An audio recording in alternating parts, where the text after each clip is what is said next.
ബിസ്മില്ലാ അൽഹംദുലില്ലാ വസ്സലാത്തു വസ്സലാമു അലാ റസൂലില്ലാ റബ്ബി ഇശ്റഹ് ലി സദ്രി വയസ്സിർ ലി അംരി വഹ്ലുൽ ഉഖ്ദതം മിൻ ലിസാനി യഫ്ഖഹു ഖൗലി റബ്ബി സിദ്നാ ഇൽമൻ അജ്മഈൻ യാ റബ്ബൽ ആലമീൻ അല്ലാഹുമ്മ ലാ സഹ്ല ഇല്ലാ മാ ജഅൽതഹു സഹ്ല വഅൻത തജ്അലുൽ ഹസ്ന ഇദാ ശി'ത സഹ്ല. അസ്സലാമു അലൈക്കും വറഹ്മത്തുള്ളാഹി വബറകാതുഹു. ഞാൻ കഴിഞ്ഞ ക്ലാസ്സിൽ പറഞ്ഞിരുന്നു, ഇൻഷാ അല്ലാഹ് വഴിയെ പറയാം ഹഖും മുസ്തഹഖും എന്താണെന്നുള്ളത്. ഓക്കെ, അപ്പം ഒരു അക്ഷരങ്ങളുടെ കൂടെ ലാസിമായിട്ട് ഉണ്ടാവുന്ന ക്യാരക്ടറാണ് ഹഖ്. ഓക്കെ, അതിൻ്റെ അനന്തരഫലമായിട്ട് അവർക്ക് കിട്ടുന്ന സ്വഭാവം, കിട്ടുന്ന ആക്ഷൻസാണ് മുസ്തഹഖ്. ഓക്കെ, അപ്പോൾ ഒരു ഉദാഹരണം പറയാം. എന്താണ്? ചില അക്ഷരങ്ങൾക്ക് ലാസിമായി അഥവാ ജന്മന ഉള്ള സ്വഭാവങ്ങളാണ് ഹക്കായ സ്വഭാവങ്ങൾ എന്ന് പറയുന്നത്. അപ്പോൾ ഒരു ഉദാഹരണത്തിൽ കൂടെ നോക്കാം. അപ്പോൾ ഒരു കുട്ടി, ആ കുട്ടിക്ക് വിശപ്പ്, അങ്ങനെ എപ്പോഴും വിശപ്പാണ്. ഓക്കെ, ആ കുട്ടിക്ക് എപ്പോഴും വിശപ്പാണ്. അപ്പോൾ അതിൻ്റെ അനന്തരഫലമായിട്ട് അവൾ കൂടുതൽ തവണ ഭക്ഷണം കഴിക്കും. ഓക്കെ, അപ്പം എന്താണ് ഇവിടെ എന്താണ് വിശപ്പ് എന്നുള്ളത് ഹക്ക്. അതിൻ്റെ റിസൾട്ട് ആയിട്ട് കൂടുതൽ തവണ ഭക്ഷണം കഴിക്കൽ എന്താണ് മുസ്തഹഖ്. ഓക്കെ, പിന്നെ ഹക്ക് വിശപ്പ്, അതിൻ്റെ റിസൾട്ട് കൂടുതൽ തവണ കഴിക്കൽ എന്താണ് മുസ്തഹഖ്. ഓക്കെ, അപ്പോൾ അതേപോലെ ഇവിടെ ഇപ്പോൾ ഒരു ഉദാഹരണം നോക്കാം. മീം എന്ന അക്ഷരം, അത് ഇസ്തിഫാലിൻ്റെ അക്ഷരമാണ്. ഓക്കെ, അതായത് നാവിൻ്റെ ബാക്ക് ഫ്ലാറ്റ് ആയിരിക്കും, നാവ് ഫുള്ള് ഫ്ലാറ്റ് ആയിരിക്കും, ശബ്ദം മേലെ അണ്ണാക്കിലേക്ക് കേന്ദ്രീകരിക്കൂല. ഓക്കെ, അത് ഇസ്തിഫാലിൻ്റെ ലെറ്റർ ആകുമ്പോൾ എന്താണ്, നമ്മൾ നാവൊക്കെ ഫ്ലാറ്റ് ആയിരിക്കും, റിലാക്സ് ആയിട്ടാണ് പറയൽ, നേർപ്പിച്ചിട്ടാണ് ഉച്ചരിക്കുക. അപ്പോൾ ഈ മീം ഇസ്തിഫാലിൻ്റെ അക്ഷരമായതുകൊണ്ട് അതിന് കിട്ടുന്ന റിസൾട്ട് എന്താണ്, നമ്മൾ കൊടുക്കുന്ന ആ നേർപ്പിച്ച് ഉച്ചരിക്കൽ. നമ്മൾ മാലിക്ക് നേർപ്പിച്ച്, അല്ലാതെ മാ ഹെവി ആക്കിയിട്ടല്ലല്ലോ പറയാം.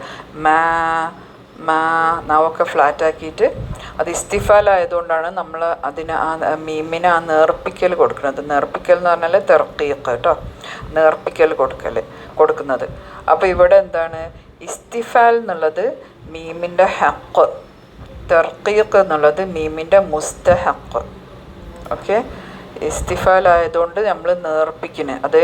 അതേപോലെ ഇസ്തിഅല ആകുമ്പോൾ നമ്മൾ കനപ്പിക്കും. അപ്പോൾ ഇസ്തിഅല എന്താണ് ഒരക്ഷരത്തിൻ്റെ ഹക്ക്. ഇപ്പോൾ ഇവിടെ മീമിൻ്റെ അല്ല, വേറെ ഏതെങ്കിലും, ഇപ്പോൾ ഖാഫൊക്കെ ആണെങ്കിൽ പിന്നെ ഇസ്തിഅല എന്നുള്ളത് അതിൻ്റെ ഹക്ക്, അതിൻ്റെ റിസൾട്ടായിട്ട് നമ്മൾ കൊടുക്കുന്ന തഫ്ഹീമാണ് അതിൻ്റെ മുസ്തഹഖ്. ഓക്കെ, ഇനി വേറെ എക്സാമ്പിൾ നോക്കാം. Example 2, letters. ഇപ്പോൾ ഈ അക്ഷരങ്ങൾ ജീമ്, ഖാഫ്, ബ, ഇവർക്ക് ഹക്കായിട്ട് ജന്മനുള്ള സ്വഭാവം എന്താണ്, ഇവ ഷിദ്ദയാണ്, ജഹറാണ്. ഓക്കെ, അപ്പോൾ ഷിദ്ദയും ജഹറും കൂടി ഒരുമിച്ച് വന്നപ്പം നമ്മൾ കൊടുക്കുന്ന അതിൻ്റെ എൻഡ് റിസൾട്ടായിട്ട് ഈ അക്ഷരങ്ങൾക്ക് കിട്ടുന്ന ഒരു ക്വാളിറ്റിയാണ് കൽക്കല എന്ന് പറയുന്നത്. ഓക്കെ, അപ്പോൾ കൽക്കല അത് നമ്മൾ കൊടുക്കുന്നതാണ് ആസ് എ റിസൾട്ടായിട്ട്.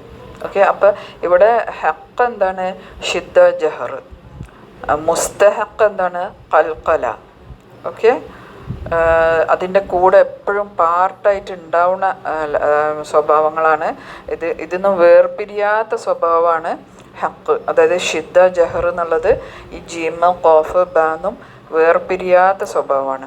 നേരെ മറിച്ച് കൽക്കല എന്നുള്ളത് നമ്മൾ കൊടുക്കുന്നതാണ്, ആസ് എ റിസൾട്ട് നമ്മൾ അപ്ലൈ ചെയ്യുന്നതാണ്. ഓക്കെ, അപ്പം ഇവിടെ ഷിദ്ദ ജഹർ എന്നുള്ളത് ഹക്ക്, കൽക്കല എന്നുള്ളത് മുസ്തഹഖ്. പിന്നെ വേറെ മൂന്നാമത്തെ എക്സാമ്പിൾ പറയാം. ചില അക്ഷരങ്ങൾ എന്താണ് മഖ്റജ് ക്ലോസ്ഡ് ആയിട്ടുണ്ടാവും, അതിൻ്റെ പേരെന്താണ് ഷിദ്ദ.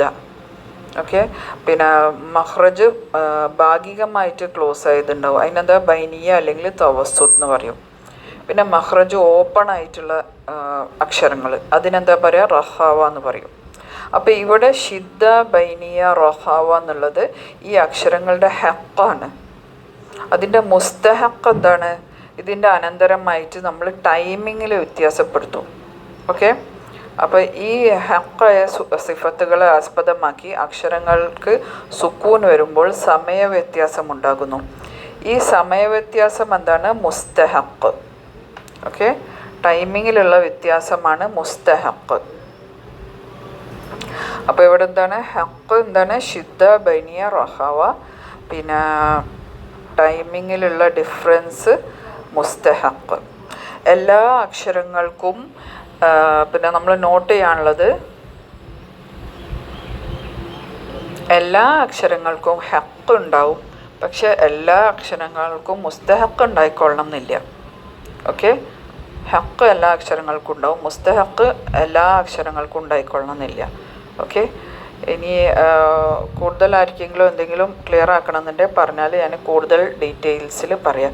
ഇതിപ്പം അറിയാത്തവർ കൺഫ്യൂസ്ഡ് ആവണ്ടെന്ന് വിചാരിച്ചിട്ടാണ് ഞാനിപ്പോൾ ചുരുക്കി പറയുന്നത്. ഓക്കെ, അത് ഇൻഷാ അല്ലാഹ് വഴിയെ നമുക്ക് സിഫത്തുകളൊക്കെ പഠിക്കുമ്പം നമുക്ക് കൂടുതൽ ക്ലിയർ ആവും. ഇൻഷാ അല്ലാഹ് തൗഫീഖ് നൽകട്ടെ. ആമീൻ. السلام عليكم ورحمة الله وبركاته. ربنا تقبل منا إنك أنت السميع العليم وتب علينا إنك أنت التواب الرحيم.